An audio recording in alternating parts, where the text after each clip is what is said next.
අපි අද බලමු NGU කියන රෝග තත්ත්වය සම්බන්ධව. NGU non gonococcal urethritis. මේකට තවත් නමක් තියෙනවා. non specific urethritis. මේකත් සලකන්නේ මේ ලිංගිකව සම්ප්‍රේෂණය වෙන රෝග තත්ත්වයක් ලෙස. ලිංගිකව සම්ප්‍රේෂණය වෙන. වැඩිපුර ලිංගිකව සම්ප්‍රේෂණය වෙන. එහෙම නැතුවත් මේව තත්ත්වෙ එන්න පුළුවන් අවස්ථා තියෙනවා. ඉතින් අපි බලමු මේ NGU කියන වචනේ තේරුම මොකක්ද කියලා. NGU non gonococcal urethritis. non gonococcal.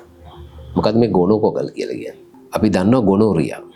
gonorrhea කියන රෝග තත්ත්වය හැදෙනවා gonococci කියන බැක්ටීරියාව නිසා. ඒතකොට non gonococcal කියන්නේ gonorrhea නොවන මුත්‍රා මාර්ගයේ ප්‍රදාහය. අන්නේ තේරුම තමයි තියෙන්නේ. මුත්‍රා මාර්ගය කියන්නේ මුත්‍රාශයේ ඉඳලා එළියට එන කොටස. මුත්‍රා. අන්නේ කොටස තමයි urethra කියලා කියන්නේ. ඒතකොට ඒකේ ප්‍රදාහයට කියනවා urethritis.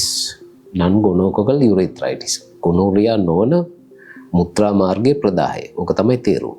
දැන් වලට පැහැදිලි මං හිතන්නේ. මේ NGU රෝග තත්ත්වයත් වැදගත් රෝග තත්ත්වයක්. මොකද බහුලව දකින්න රෝග තත්ත්වයක්. බහුලවම දකින්න. දැන් කොහොමද මේ රෝගේ සම්ප්‍රේෂණය වෙන්නේ? මේ රෝගේ තියෙන කෙනෙක් එක්ක අනාරක්ෂිතව සම්බන්ධ වුණොත්, ආරක්ෂාකාරී නොවන විදිහට සම්බන්ධ වුණොත් අර තියෙන කෙනාගෙන් අනිත් කෙනාට එන්න පුළුවන්. එහෙම තමයි මේක බෝ වෙන්නේ. ලිංගික කටයුතු සිද්ධ කරනකොට අපි කතා කරනවා මේ ආරක්ෂාකාරී ලිංගික සම්බන්ධතා, ආරක්ෂාකාරී නොවන ලිංගික සම්බන්ධතා. ප්‍රධාන ලිංගික සම්බන්ධතා තුනක් තියෙනවා. අපි ඒවට කියනවා මේ penetrative sex. ඒ කියන්නේ ඇතුල් කරන જાතිය ලිංගික කටයුතු. ප්‍රධාන එක් සම්බන්ධයක් තමයි යෝනි මාර්ග සංසර්ගය. ප්‍රාණෝත්තේජ ශිෂ්ණය ඇතුල් කරන කාන්තාවකගේ යෝනි මාර්ගයට අපි කියනවා vaginal sex. අනිත් එක තමයි මේ ප්‍රාණෝත්තේජ ශිෂ්ණය ඇතුල් කරන ගුද මාර්ගයට anal sex. ඊළඟ එක තමයි මුඛය මගින් කරන ලිංගික කටයුතු. එතකොට ආරක්ෂාකාරී නොවන විදිහට ওই තැන් තුන එක්ක සම්බන්ධ වුණොත් අපි කියනවා අනාරක්ෂිත ලිංගික සම්බන්ධතාවයක්. එතකොට ආරක්ෂාකාරී සම්බන්ධතාවයක් කියන්නේ මොකක්ද? හරි විදිහට මේ කොපුවක් පැනඳගෙන කරන ලිංගික කටයුතු. ඒක තමයි ආරක්ෂාකාරී ලිංගික කටයුතු. එතකොට penetrative sex කරනවා නම් අනිවාර්යයෙන්ම කොන්ඩොම් එකක් දාන්න ඕනේ. නැත්නම් ඒක ආරක්ෂාකාරී සම්බන්ධයක් නොවේ. හරියට දාන්න ඕනේ, හරියට ගලවන්නත් ඕනේ. ඉතින් මේ NGU තත්වයට හේතු වෙනවා විස බීජ. විස බීජ ගුවහම මෙතෙන්දී බැක්ටීරියා ආසාදන තමයි විශේෂයෙන්ම හේතු වෙන්නේ. බැක්ටීරියා ආසාදන. ක්ලැමීඩියා කියලා බැක්ටීරියාවක් තියෙනවා. මේ ක්ලැමීඩියා බැක්ටීරියාව වැඩිපුරම හේතු වෙනවා කියලා හොයාගෙන තියෙනවා. ක්ලැමීඩියා. ඒ වගේම තවත් බැක්ටීරියා වර්ග තියෙනවා. මයිකෝප්ලාස්මා. මයිකෝප්ලාස්මා කියන බැක්ටීරියාවත් NGU තත්ත්වය ඇති කරන්න පුළුවන්. ඒ වගේම හීමෝෆිලස් කියලා බැක්ටීරියාවක් තියෙනවා. ඒ බැක්ටීරියාවත් මෙම තත්ත්වය ඇති කරන්න පුළුවන්. ඒ වගේම තවත් බැක්ටීරියාවක් කියනවා යුරියෝප්ලාස්මා. යුරියෝප්ලාස්මා. ඒකිනුත් මෙම තත්ත්වය ඇති වෙන්න පුළුවන්. ඒ වගේම තවත් අවස්ථාවක් දෙකක් තියෙනවා. herpes simplex virus එක. herpes simplex මේ වෛරස් ආසාදනයක්. herpes simplex. ඒ වෛරස් ආසාදනය නිසා මේ තත්ත්වය එන්න පුළුවන් NGU තත්ත්වය.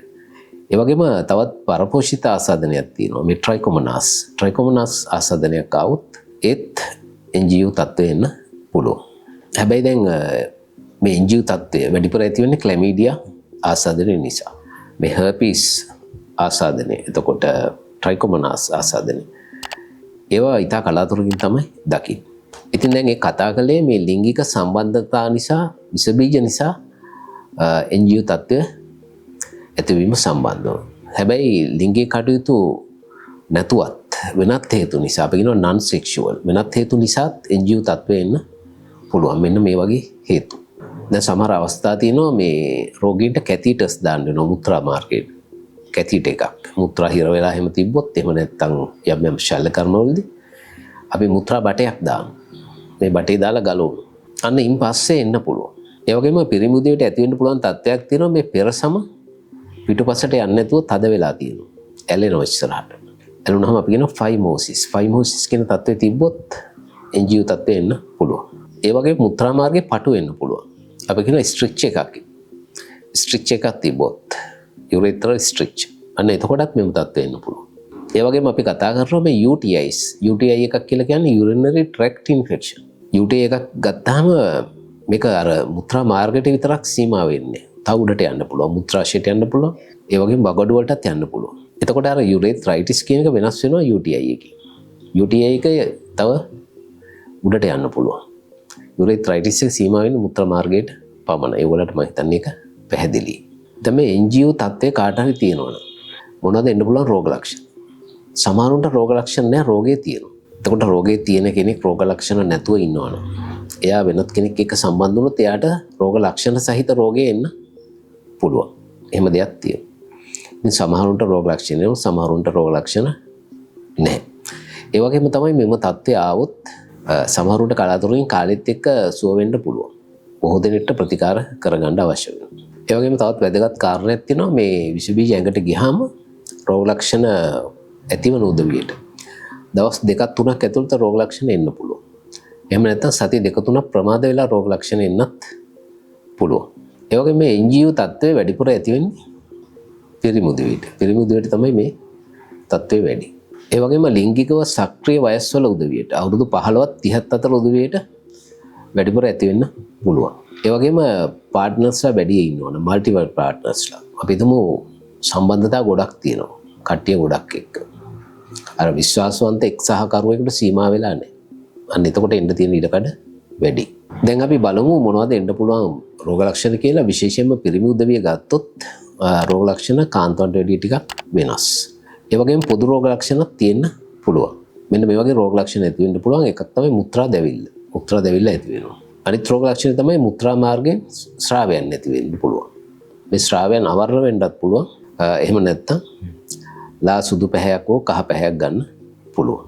ඒ වගේම මේ ශුක්‍ර පිට කිරීමේදී වේදනාකාරී තත්ත්වයක් ඇති වෙන්න පුළුවන්. ඒ වගේම දැන් පිරිමි උදවියගේ කෝෂ වලට විස බීජ ගියාම ටෙස්ටිකල්ස් ආසාදනය වුණාම ඒ ආශ්‍රිතව තියෙනවා එපිඩිඩිමිස් කියලා කොටසක්. අර එපිඩිඩිමයිටිස් කියන තත්ත්වය එන්නත් පුළුවන්. ඒ වගේම දැන් මුත්‍රා මාර්ගයේ කොටස පුරුෂයෙක්ගේ අපි හිතමු ශිෂ්ණය කියලා. ශිෂ්ණය අතින් තද කළොත් සමහර වෙලට වේදනාවක් ඇති වෙන්න පුළුවන්. ඒ වගේම මුත්‍රා මාර්ගයේ කසන ගතියක් රිදීමක් ඇති වෙන්න පුළුවන්. ඒ වගේම බඩේ කැක්කුම ඇති වෙන්න පුළුවන්. යටි බඩේ කැක්කුම එන්න පුළුවන්. ඒ වගේම ප්‍රතිකාරයක් නොකළොත් තව වෙන්න පුළුවන් දේවල් ටිකක් තියෙනවා. එක තමයි මේ විස බීජ තව පැතිරිලා විශේෂයෙන්ම කෝෂ වලට පැතිරෙන්න පුළුවන්.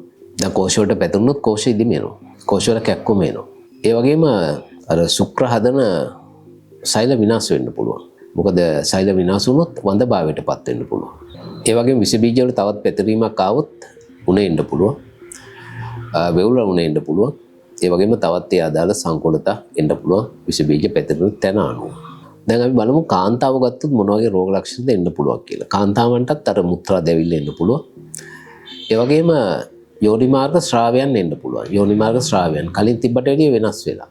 දැන් කාන්තාව ගත්තාම යෝනි මාර්ග ස්‍රාවයන් කොහොමද තියෙනවා ටිකක්. නමුත් තිබුණට වැඩිය වෙනස්. ඇබ්නෝමල්. අපි කියනවා වෙනස්. අන්න එහෙම වෙන්න පුළුවන්.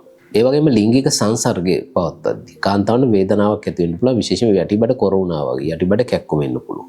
ඒ වගේම කාන්තාවට වෙන්න පුළුවන් දෙයක් තමයි මේ අක්‍රමවත් රුධිර වාහනයක්. දැන් සුදු වීම දෙකක් අතර ලී ගැලීම් එන්න පුළුවන්. ඒ වගේම කාන්තාවන්ගෙත් අර ෆැලෝපියන් ටියුබ්ස් වලට යන්න පුළුවන්, ඕවරිස් වලට යන්න පුළුවන් විස බීජ. එහෙම ගියොත් අන්තිමට නිසරු වෙන්න පුළුවන්. ඉන්ෆර්ටිලිටි කියන තත්ත්වෙ එන්න පුළුවන්. ඉතින් කාන්තාවන්ගේ තවත් වෙන්න පුළුවන් දෙයක් තමයි කාන්තාවන්ට මේ PID කියන තත්ත්වය එන්න පුළුවන්. PID pelvic inflammatory disease. කියන්නේ කාන්තාවන්ගේ අපි කියන්නේ බඩ ඇතුළට විස බීජ යනවා කියලා. එතකොට කාන්තාවන්ට අපහැදිලි බඩේ කැක්කුම් නිතර එන්න ගන්නවා. යෝනි මාර්ග ස්‍රාවයන් එන්න ගන්නවා. සම්බන්ධ වෙනකොට වේදනාකාරී PID.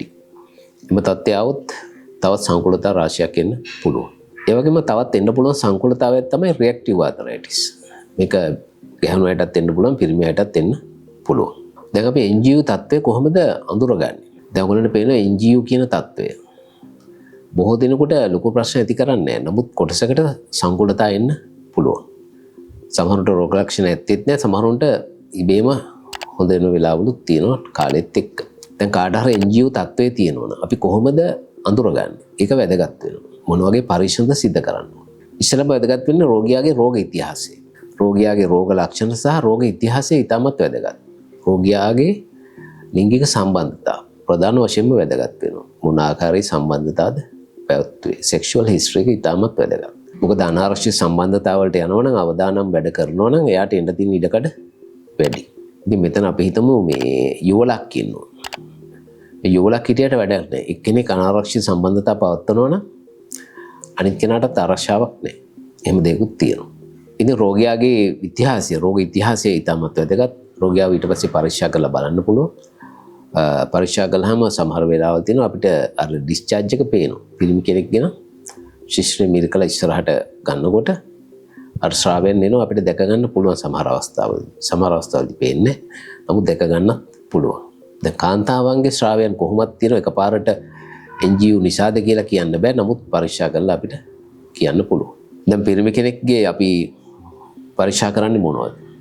අපිට මේ ශ්‍රාවයන් පරීක්ෂා කරන්න පුළුවන්. කොටන් සොප්ස් කියලා තියෙනවා. විශේෂයෙන්ම මේ ජීවාණුහරණය කරපු පුළුන් කෑල්ලකට අපිට පුළුවන් මේ ශ්‍රාවයන් තවරලා අරගෙන පරීක්ෂා කරන්න. එහෙම සිද්ධ කරනවා. අපි සැක කරනවා නම් penetrative sex තිබ්බා කියලා. ශිෂ්ණයෙන් ලිංගික කටයුතු සිද්ධ කළා නම් අපිට එතනින් ගන්න පුළුවන්. යුරිත්‍රායකින් ගන්න පුළුවන්. මුත්‍රා මාර්ගයෙන් ගන්න පුළුවන්. ගුද මාර්ග සංසර්ගයක් තිබ්බා නම් අපිට ගුද මාර්ගයෙන් ගන්න පුළුවන් සොබ් එකක්. ඒ වගේම අපි මුඛ මාර්ග සංසර්ගයක් ගැන සැක කරනවා නම් ගුරෙන් ගන්නත් පුළුවන්. ඉතින් කාන්තාවක් ගත්තොත් කාන්තාවන්ගේ මේ සොබ්ස් ගන්න තැන් කීපයක් තියෙනවා. එකක් යෝනි මාර්ගය, මුත්‍රා මාර්ගය. ඊළඟට අපි ගන්නවා මේ යෝනි මාර්ගය ඇතුලේ වැජයිනා එකෙන් ඒ වගේම ගැබ් කෙල එතනින් ගන්නවා. මේ වගේ සැම්පල්ස් කිහිපයක් අරගෙන පරීක්ෂා කරලා බලනවා. ඒ වගේ මුත්‍ර සාම්පලයක් පරීක්ෂා කරන්නත් පුළුවන්. ඒ වගේ මුත්‍ර පරීක්ෂා කරනකොට අපි කල්චර් පරීක්ෂණයක් සිද්ධ කරනවා. මොකද UTI එකක් තියෙන්න පුළුවන්. අනික වැදගත් කාරණේ තමයි මේ ලිංගාශය රෝගයක් සැක කරනකොට අපි හැමතිස්සෙම එකම රෝගයක් ගැන සැක කරනව නෙවෙයි. තවත් ඒවා තියෙන්න පුළුවන් කියලා අදහසින් තමයි කටයුතු කරන්නේ. වෙනත් රෝගාබාධ කිහිපයක් තියෙනවා. ප්‍රධාන වශයෙන්ම උපදංශය තියෙන්න පුළුවන්. ගොනෝරියා තියෙන්න පුළුවන්. එතකොට ලිංගික හර්පිස් තියෙන්න පුළුවන්. HIV ආසාදනය තියෙන්න පුළුවන්. අන්න ඒවා ගැනත් හිතලා බලලා ඒවා සම්බන්ධව පරීක්ෂණ සිද්ධ කරනවා. ඉතින් මෙවැනි අවස්ථාවක රුධිර සාම්පලුත් ලබා ගන්න.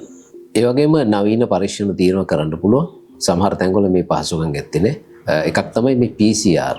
එහෙම නැත්නම් NAAT Nucleic Acid Amplification Test. මේ පරීක්ෂණ දෙක කරන්න පුළුවන්. එතකොට ජානමය කොටස් අඳුර ගන්න පුළුවන් මේ විස බීජවල තියෙන.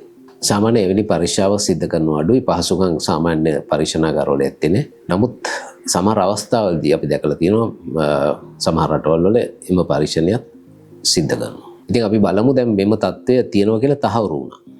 එතකොට කොහොමද ප්‍රතිකාර කරන්නේ? මෙතෙන්දී ඖෂධ වර්ග දෙකක් තියෙනවා. එකක් තමයි ඩොක්සිසයික්ලින් කියන ඖෂධය. ඩොක්සිසයික්ලින්. මේක යම්කිසි කාල සීමාවක් ලබා දෙන්න ඕනේ. බොහෝ දුරට සතියක්. සමහරවිට සතියට වැඩි දෙන අවස්ථාවක් තියෙනවා. ඒ වගේම තවත් ලබා දෙන්න පුළුවන් ඇසිත්‍රොමයිසින් කියන ඖෂධය. ඇසිත්‍රොමයිසින්. දැන් මේ ඇසිත්‍රොමයිසින් කියන ඖෂධය සමහර විට එකපාරයි දෙන්නේ. ලේසි බොන්න. ඉතින් සමහර උදවිය ඉන්නවා ඩොක්සිසයික්ලින් ගන්න බැරි උදවිය. එවැනි කෙනෙකුට ඇසිත්‍රොමයිසින් දෙන්න පුළුවන්. අනිත් එක ඒ වෙලාවේ තියෙන ප්‍රතිජීවකේ තමයි දෙන්නේ. සමහර සායනවල සමහර වෙලාවට ඩොක්සිසයික්ලින් නැහැ. ඇසිත්‍රොමයිසින් තියෙනවා. ඒකට ඇසිත්‍රොමයිසින් දෙනවා. සමහර තැන්වල ඇසිත්‍රොමයිසින් නැහැ ඩොක්සිසයික්ලින් තියෙනවා. ඒකට ඩොක්සිසයික්ලින් දෙනවා. මෙහෙම තියෙනවා. ඉතින් ඊළඟ වැදගත්ම කාරණේ තමයි පාර්ට්නර් ට්‍රීට්මන්ට්. මෙයත් එක්ක සම්බන්ධතාව පවතුව සියලු දෙනාටම ට්‍රීට්මන්ට් ලබා දෙන්න ඕනේ. ඒක ඉතාමත් වැදගත්. එහෙම නොකළොත් නැවත රෝගය ඇති වෙන්න පුළුවන්. අනික ප්‍රතිකාර කරනකොට තවත් වැදගත් කාරණා කිහිපයක් තියෙනවා. එකක් තමයි ලිංගික සම්බන්ධතාවයෙන් වැළකීලා ඉන්නකොට සම්පූර්ණ ප්‍රතිකාර ටික ඉවර වෙනකම්. ඒක වැදගත්. භාගයට ප්‍රතිකාර කරන ගමන් සම්බන්ධ වෙන්න බෑ. සම්බන්ධ වෙනව නම් ආරක්ෂිත ක්‍රමයකට ගිහිල්ලා සම්බන්ධ වෙන්න ඕනේ. ඒක තමයි කාරණේ. තවත් වැදගත් කාරණාවක් තියෙනවා මේ ගර්භණී මවකට තිබුණොත්. අපි හිතමු දරුවෙක් ප්‍රසූත කරනවා යෝනි මාර්ගයෙන්. දැන් ගර්භණී මවට තිබ්බොත් මෙවැනි තත්වයක්. ඒකට විස බීජ දරුවගේ හැට යන්න පුළුවන්. දරුවා උපදිනකොටම දරුවගේ ඇස්වල ආසාදනය කියලා සමහරට අන්ධභාවය පවා දරුවට එන්න පුළුවන්. ඒ වගේම දරුවට නියුමෝනියා කියන තත්ත්වය වුණත් එන්න පුළුවන්. ඉතින් මාවකට NGU තත්ත්වයේ තියෙනවා නම් දරු ප්‍රසූතිය වෙන්න කලින් ප්‍රතිකාර කරන්න ඕනේ ගැළපෙන පරිදි. දැන් එවැනි තත්ත්වයක් තියෙනවා නම් ඒ නාරිහා ප්‍රසව වෛද්‍යවරයා තමයි ඒක තීරණය කරන්නේ මොන විදිහේ ඩෙලිවරි එක සාමාන්‍ය දරු ප්‍රසූතියකට යනවද එහෙම නැත්නම් සිසේරියන් ශල්‍ය කර්මයකට යනවද කියලා. එහෙමත් තීරණය කරන අවස්ථා තියෙනවා. ඉතින් දැන් ඔයගොල්ලන්ට පේනවා මේ NGU කියන තත්ත්වය. ගොඩක් අයට බරපතල තත්ත්ව ඇති නොකලත් සමහරුන්ට බරපතල තත්ත්ව ඇති කරන්න පුළුවන්. ඉතින් අනාරක්ෂිත සම්බන්ධතා තියෙනවනම් අපිට සැකයක් තියෙනවනම් මේ සම්බන්ධව සුසුකම් දින වෛද්‍යවරයෙක් ගාවට ගිහිල්ලා පරීක්ෂා කරගන්න පුළුවන්. රජයේ ප්‍රධාන රෝහල් වල මේ ලිංගාශය රෝග සායන තියෙනවා. STD clinics ඒවට ගිහිල්ලා පරීක්ෂා කරගන්නත් පුළුවන්. එහෙම නැත්නම් පෞද්ගලික අංශයෙන් සුදුසුකම් තියෙන වෙනේරියොලොජිස්ට් කෙනෙක් හම්බෙලා ප්‍රතිකාර ගන්නත් පුළුවන්. සුබ දවසක් ඔබ සියලු දෙනාට.